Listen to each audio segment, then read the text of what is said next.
If you could eliminate the whole fear about saturated fat raising cholesterol increasing your risk of cardiovascular disease, we would have a lot more people buy into low carb diets, ketogenic diets, carnivore diets, and even paleo. Plausible sources of heterogeneity include ratio of saturated fat to unsaturated fat content. Some people say maybe eat less saturated fat and that will lower your LDL-C. That could be a cause. Genetic susceptibility, the genetic factor always has to be put into play. The degree of carbohydrate restriction, differentiating between moderately restrictive low carb, which is somewhere between 50 to 130 grams a day of carbohydrate, versus the more intensively restricted, very low carb ketogenic approach, which is generally under 50 grams a day. And that's true. If you're still eating a higher number of carbohydrates, perhaps that's exacerbating it. So I'm glad that they're teasing that out. A novel source of inter-individual heterogeneity may also involve metabolic health. Many studies of carbohydrate-restricted diets involve patients with obesity, metabolic syndrome, also insulin resistance, or type 2 diabetes, conditions all associated with having adverse metabolic health markers, all of them related to insulin resistance, most notably low HDL cholesterol, the HDL-C, and high triglycerides. Those are the markers. Among those participants, relatively minor LDL-C elevations have been observed. For example, in a non-randomized study including 262 patients with type 2 diabetes consuming a very low-carb diet, LDL-C increased by just 11 milligrams per deciliter after 2 years. That's minimal. That's basically negligible. Similarly, in a randomized crossover trial including participants with obesity and metabolic syndrome, isocaloric, meaning same calories, substitution of fat for carbohydrate did not raise their LDL-C despite the twofold increase in saturated fat. So that kind of sticks a dagger in the, if they eat more saturated fat, it's going to raise their LDL cholesterol. And yet that's what's commonly thought. By contrast, listen to this, you guys. Among lean and metabolically healthy participants, in other words, no obesity, no insulin resistance, marked elevations in LDL-C have been reported.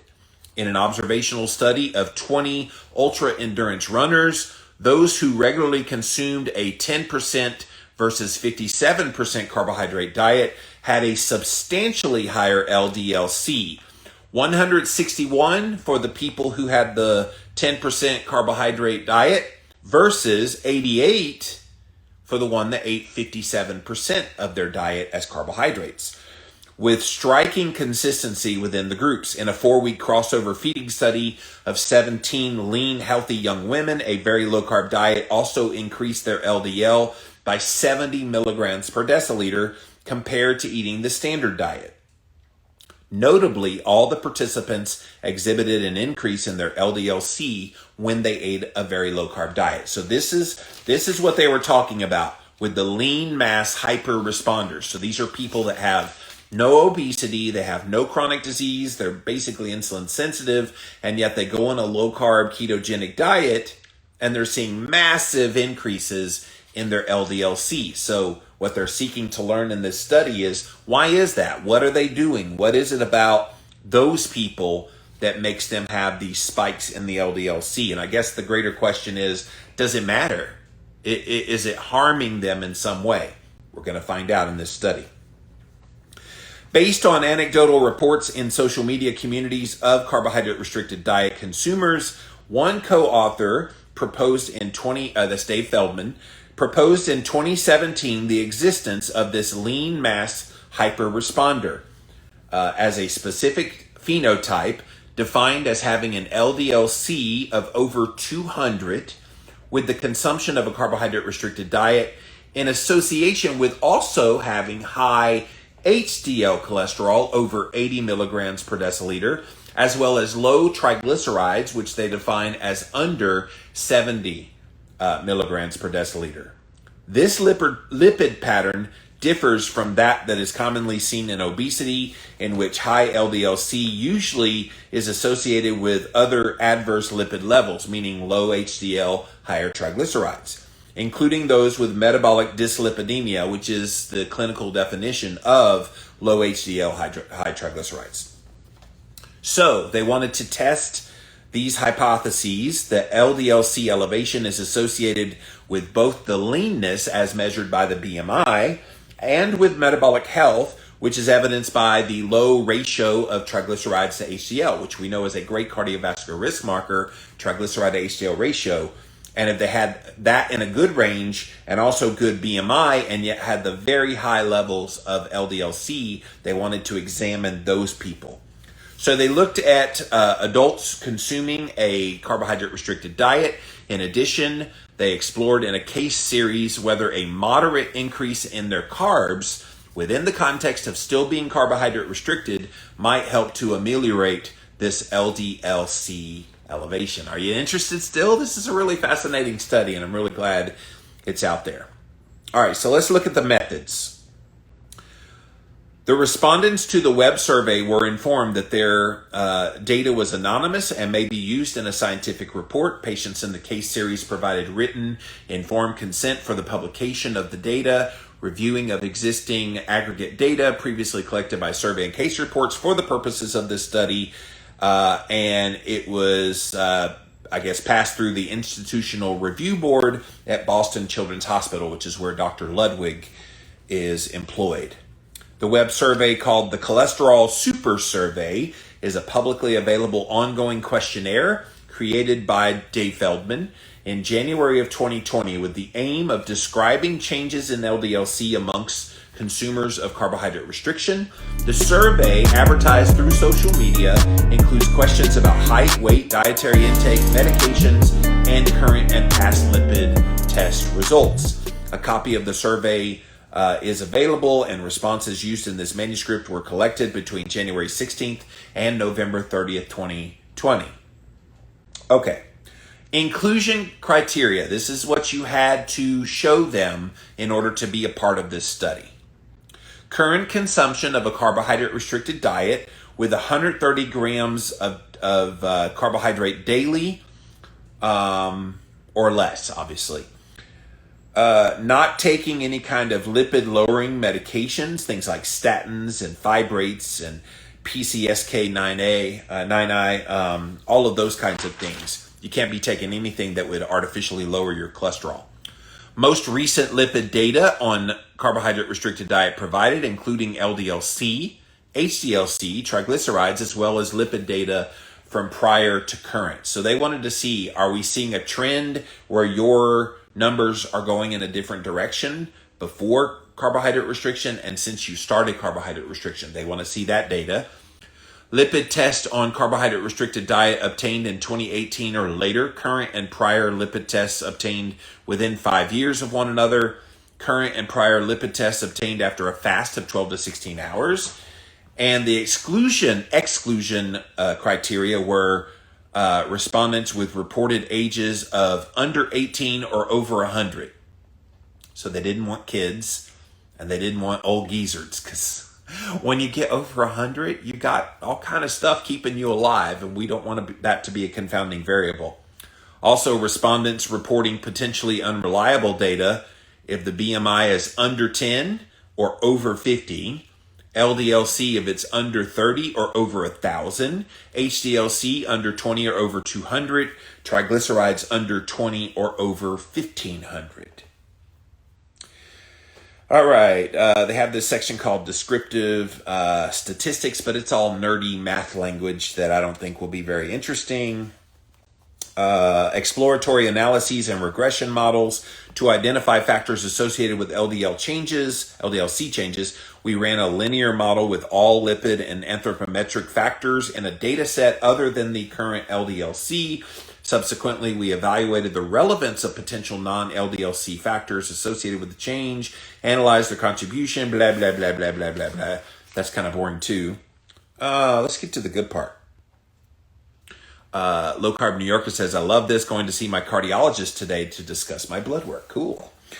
All right. So here's an important part of this study. They wanted to identify and characterize the lean mass hyper-responder phenotype. So if they're trying to identify that there's a specific group of people that are these lean mass hyper-responders, here's how they determine that. So to characterize this phenotype, we used previously proposed criteria. LDL-C needs to be more than 200. HDL-C needs to be over 80, and triglycerides need to be under 70. For comparison to non-lean mass hyper-responders, statistical significance threshold was established at 0.05 and evaluated by the Mann-Whitney U-test. Comparison BMI plots, including distribution curves and violin box plots, were created. It's a lot of scientific geekiness, but stick with me here. So they looked at all those data and stuck them through this little algorithm to spit out who would fit this category. So that's how they did that. Sample size and statistical power assessment. Due to the descriptive nature of our study, no outcome-based sample size was established beforehand. However, we estimate the sample size is large enough to detect that there are differences between the different groups.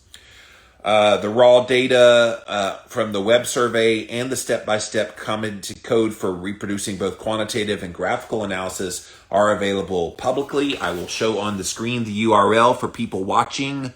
If you want to go look it up, github.com/Adrian Soto-M/LMHR if you want to go look at that raw data. A lot of people ask me, Jimmy, how do you get such good deep sleep? Well, there's a lot of things that I do, but one of the newest things that I recently added is this upgraded magnesium from a company called Upgraded Formulas. Go to their website, upgradedformulas.com, and you can learn all about this nano technology that they use for this particular mineral of magnesium. Again, it's called Upgraded Magnesium, and it's got all the different forms of magnesium in it, using the nanotechnology so it gets absorbed a lot better. Guys, I have seen my deep sleep improve by as much as 30 to 40% simply by adding in this product along with sunshine exposure, darkness in the room, cooler temperature, all of the things that I always have done. So again, upgradedformulas.com is the website. Go check them out. Case series. Patients presenting to the clinic with a history of elevated LDL-C following an initiation of a very low carbohydrate diet containing less than 25 grams of carbs and no personal history of myocardial infarction or stroke were initially counseled on standard of care pharmacologic options to lower the LDL-C. In other words, they were told about statin drugs, about all these other cholesterol lowering things like statins. Patients included in this series refused pharmacotherapy. They said, nope, don't want to take any drugs. What else you got?